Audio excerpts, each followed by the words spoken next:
Grace ఇదే wild గా open అయ్యి చేయాల్సిన పాట వాళ్ళు ఆల్మోస్ట్ ఒక తాండవం లాగా ఒక ట్రూ టు ది కరెక్టర్. ఇంకా దేవరే తప్ప ఎన్టీఆర్ కంపాడరు ఆ పాటలో. అవును, కరెక్ట్. అది and expressions match to the foot work was brilliant అన్నమాట.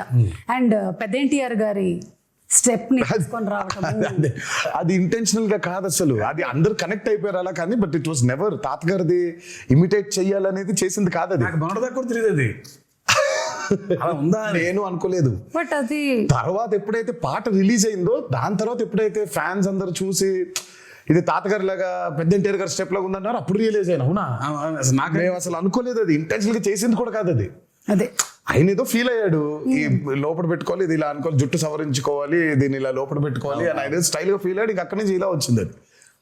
అది వచ్చేసరికి అది ఇంకా మాకు నిజంగా అసలు ఇంటెన్షనల్ గా కానే కాదు. అంటే బై డిఫాల్ట్ డిఎన్ఏలో ఎలా వచ్చేసింది సార్. అంటే ఆ మూమెంట్ ని భలే ఎంజాయ్ చేశారు. అండ్ త్రూ అవుట్ ఆ సాంగ్ అంతా కూడా నాకు ఎప్పుడైతే ఆ మూమెంట్ చూపించారో నేను నన్ను రాసి పెట్టుకోండి మాస్టర్జీ, నేను చెబుతూ కూడా ఈ పాట చాలా మాత్రం చొక్కాలు చిరిగిపోతాయని. చాలా అంటే చాలా డాన్సెస్ చేసాము సుమా. ఇట్స్ లైక్ కింద పడ్డాలు, మీద పడ్డాలు, మోకాల మీద డేకేయడాలు, నడుము పడిపోయేలాగా బెండ్ చేసేయడాలు, ఇవన్నీ అయిపోయింది. But they something else beyond that. And నాకు ఆ పాట చేసిన రోజు అర్థమైపోయింది, ఈ పాట మాత్రం నా కెరియర్ ఉన్నంతకాలం గుర్తుండిపోతుంది. అవును, 100%. అండ్ ఐ థింక్ ఈరోజు దానికి వచ్చిన రెస్పాన్స్ కానివ్వండి, సినిమా థియేటర్లో అభిమానులు చూసి, ప్రేక్షకులు చూసి దానికి ఇచ్చే రెస్పాన్స్ కానివ్వండి, ఇంకా అర్థమైపోయింది ఆ రోజు. ఈ పాట మాత్రం ఉండిపోతుంది, నా కెరియర్ ఉన్నంత కాలం ఈ పాట ఉండిపోతుంది. అండ్ మీకు ఇంజరీ కూడా అయింది కదా ఆ సాంగ్. నాకు ఆ సాంగ్ అప్పుడు రెండు పాటలు అంటే ఆ పాటకి మేజర్గా ఏమైందంటే ఈ కత్తి తిప్పేదేదో ఉండింది, అది లెఫ్ట్ హ్యాండ్ తో తిప్పినప్పుడు మరి వర్కౌట్ వల్ల కొంచెం స్ట్రెయిన్ అయి ఉందో ఏంటో తెలియదు, కానీ ఇలా అన్నప్పుడు ఇదైపోయింది. సో ఇక్కడ కరెక్ట్ గా టెండన్ స్ప్రెయిన్ అయిపోయింది. సో దాన్ని కాస్ట్ కట్టేశారు, హీలింగ్ బెటర్ గా ఉంటుంది అని. అందుకే ఆ స్టెప్ ఒకటి, రెండు స్టెప్లు, లాస్ట్ ఇది కత్తి పెట్టుకొని చేసేది చెయ్యి వెనకాల ఉంటుంది. అది ఎందుకంటే మొత్తం కాస్ట్ ఉంది కాబట్టి ఆ కాస్ట్ కనిపించకుండా చెయ్యి వెనకాల పెట్టుకొని ఒక కత్తితో చేసాం. ఎంత విచిత్రం అంటే ఆయన 4 days 5 days సాంగ్ కదండి, 4th డేనే అయింది అది. కాదు ఇంకా ఆయన స్కాన్ చేయించలా, రేపు మార్నింగ్ చేపిద్దాం లేదా ఇవాళ మిడ్ నైట్ చేపిద్దాం అనుకున్నాను. అప్పుడు మాత్రం ఈ హ్యాండ్ తో ఎగరేశారు, ఎగరటం బా అంటాం. ఆ కింద చిన్న మోకాల మీద ఉండే స్టెప్ ఉంటుంది, ఇలా అనుకునేది లెఫ్ట్ హ్యాండ్ తో పైకి కొట్టుకోవటం ఇలా, అది అయిపోయింది. ఆ స్టెప్ అయిపోయి నెక్స్ట్ డే చూస్తే డాక్టర్ చిట్టుపట్ల కట్టేసేయాల్సిందే అన్నారు. అదృష్టమే, ఆఖరి రోజు ఆ 2 steps ఆయన కాబట్టి ఇలా పెట్టి ఇలా చేసేస్తాను స్టెప్ అని అసలు చేయటం amazing. I think what drives you is ఒకటి the passion that you have towards dance and ఈ సినిమా అనే ఆర్ట్ మీద, అండ్ అలాగే దీన్ని ప్రేక్షకులు చూసినప్పుడు, మీ ఫ్యాన్స్ చూసినప్పుడు వాళ్ళ reaction, I think that's what drives you కదా. చాలా సార్లు అన్నాను, నాకు మేబీ చాలా విషయాల గురించి మాట్లాడడం తెలుసు, నాకు నాలెడ్జ్ ఉంది. బట్ నాకు తెలిసేది, నాకు ఇష్టపడి చేసేది ఓన్లీ యాక్టింగ్ ఒకటే. సో యాక్టింగ్ కోసం ఇంకా ఏదైనా, ఇంకా కెమెరా కోసం ఇంకా దేనికైనా అన్నట్టుగా. ఈ హ్యాండ్ ప్రస్తావన వచ్చినప్పుడు మరి సైఫ్ అలీ ఖాన్ గారు అండ్ తారక్ మధ్యలో ఒక సీక్వెన్స్, వాళ్ళకి బరిలో దిగి ఫైట్ జరుగుతుంది. అంటే ఫైట్ వాళ్ళు రాత్రి మొదలు పెడితే తెల్లారిపోతుంది అనమాట. అక్కడ ఒక చెయ్యి కట్టేస్తారు కదా, అప్పుడు డౌట్ వస్తుంది నాకు, ఇది ముందు జరిగిందా వెనక జరిగిందా అని. కాదు, అది ముందు ఎప్పుడో తీసాం. ప్రతి సినిమాకి ఒకటి తగులుద్ది, మనకి పూర్తి అవ్వదు. ఫస్ట్ నుంచి కూడా సతాయిస్తూ ఉంటుంది మనల్ని. ఇది ఈ రోజు అయిపోవాల్సింది, ఒక సీన్ కానీ, ఒక ఎపిసోడ్ కానీ, ఒక పాట కానీ ఒకటి మిగిలిపోద్ది. మనం ఎప్పుడో ప్లాన్ చేస్తాం.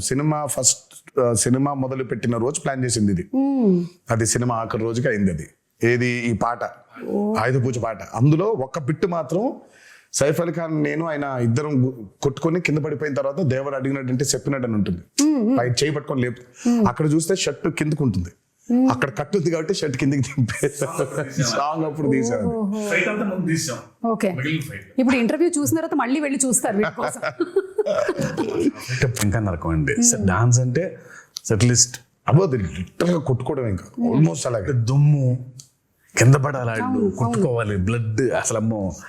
నేనైతే వీళ్ళ దరిదాపులకు వెళ్ళేవాడిని కాదు, అంటే విసుక్కుంటారు. సైఫ్ అలీ ఖాన్ గారికి ఒకటేసారి, నాకే దరిద్రం 2 సార్లు. అంటే ఇప్పుడు దేవరగా కొట్టుకోవాలి, తర్వాత వరగా కూడా కొట్టుకోవాలి. 2 సార్లు కదా నాకు 2 సార్లు అది. కరెక్ట్. సైఫ్ అలీ ఖాన్ గారికి అయితే ఒకసారి, నేను 2 సార్లు వెళ్ళాల్సి వచ్చింది ఆ దుమ్ములో. సో ఆ దుమ్ము సీక్వెన్స్ ఎన్ని రోజులు జరిగింది? అబ్బో అది కూడా చాలా రాత్రులు, అది నైట్సే కదా, 7-8 నైట్స్ అది. ఆ వరాది కూడా ఒక 7-8, సో మొత్తం కలిపి 2 కలిపి ఒక 14-15 రోజులు రాత్రులు, 2 కలిపి. అండ్ పీటర్ నిజంగా I have to hats off to Peter for this. ఈ రోజు లేకపోతే only that almost major fights అన్ని ఆయనే చేశాడు. ఒక్క కోస్ట్ గార్డ్ ఎపిసోడ్ ఏదైతే ఉంటుందో, అంటే వీళ్ళందరూ చంపేస్తుంటే దేవర తిరగబడతాడు, ఆపుతాడు వీళ్ళందరినీ, అది మాత్రం అనలర్స్ చేశాడు. ఈ ఇంటర్వెల్ బ్లాక్ అవనివ్వండి, ఆ చేజ్ ఒకటి ఉంటుంది, దేవర ఎస్కేప్ అయిపోయేది, అది, ఈ ఆయుధ పూజ ఫైట్, ఇదంతా మాత్రం పీటర్. ఐ మీన్ ఈ రోజు యాక్షన్ గురించి మాట్లాడుతున్నారంటే major credit has to go to Peter. And water మీద, అండర్ వాటర్ జరిగిన ప్రతిదీ చేసింది సాల్మన్. ఓకే, అంటే ఆ షార్క్ ఫైట్, ఆ షార్క్ దంతా చేసింది సాల్మన్. సో వాటర్ మీద మీరు చూస్తున్న బోట్స్ అవ్వచ్చు, ఆ బోట్ మీద వెళ్ళడం అవ్వచ్చు, బోట్ పుల్లింగ్స్ అవ్వచ్చు, ఆ end of the movie under water జరిగిన సీక్వెన్స్ అంతా అవ్వచ్చు, అదంతా సాల్మన్ డిజైన్ చేసింది. Fire and water, everything. ఆ షార్క్ మీద రిగ్ చేయడం కావచ్చు, అదంతా ఎవ్రీథింగ్ వాజ్. ఆ షార్క్ అయితే it was a very new thing we did. It's called dry for wet. Aquaman లో వాడారు ఆ టెక్నిక్. సో మనం ఏం basically are not in water, okay, డ్రైగా మామూలుగా ఉండి హెయిర్ కంతా ఒక ఇది పెట్టేస్తారు, నెట్ లాంటిది. So very complicated CG work అది. సో డ్రైగా షార్క్ అంతా రిగ్ మూవ్ అవుతుంది, నేను అంతా ఇలా కదిలేస్తుంటాను. ఆ డ్రైని వాటర్ చుట్టూ క్రియేట్ చేయాలి. క్రియేట్ చేసింది కాక హెయిర్ ని వేవ్స్, ఆ హెయిర్ ని కూడా క్రియేట్ చేయాలి మొత్తం. సో బేసిక్ అక్కడ చూస్తే ఆ షార్క్ మూమెంట్ ఉంది, ఆ షార్క్ లైవ్ మూమెంట్ దగ్గర నుంచి ఆయన షార్క్ మీద ఎక్కి కూర్చున్నాడు, అది ఎందుకంటే వాటర్ లోపల తిప్పలేము అట్లా మనం. సో దాని వరకు బయట వాటర్ లేకుండా డ్రై ఫర్ వెట్, అది ఆయన పెట్టి తిప్పి బట్ ఆయన షార్క్ కి తాడేసిందంతా ఆయన వాటర్ లోపలే, అదంతా లోపల, అది వాటర్ లోపలే. ఓన్లీ ఆ షార్క్ ని దాన్ని మెనూవర్ చేయాలి, ఇలా పట్టుకుని ఇలా పైకి ఎక్కుతాడు, పైకి ఎక్కి ఇలా వెళ్తూ ఉంటారు, అంతవరకు మాత్రమే డ్రై ఫర్ వెట్. తర్వాత మిగతా అంతా దోలు తీర్చారు. 30 రోజులు అండర్ వాటర్, పొద్దున్న 8 నుంచి రాత్రి 8 వరకు. సో చూసేది షార్క్ క్రియేషనే గానీ, బట్ ఆయనకేం సుఖం లేదు. అదే, ఆయనకి షార్క్ పెట్టేసాం, రమేష్ షార్క్. సో షార్క్ తో లెగవటం కూడా యాసిడ్ తీయాలి, వాటర్ నుంచి లేపామైన అట్లా. సో ఆ షార్క్ ఉంది, దానికి ప్రాణం పోసింది వేపేస్ కాదు, ఆయన మాత్రం వాటర్ లో.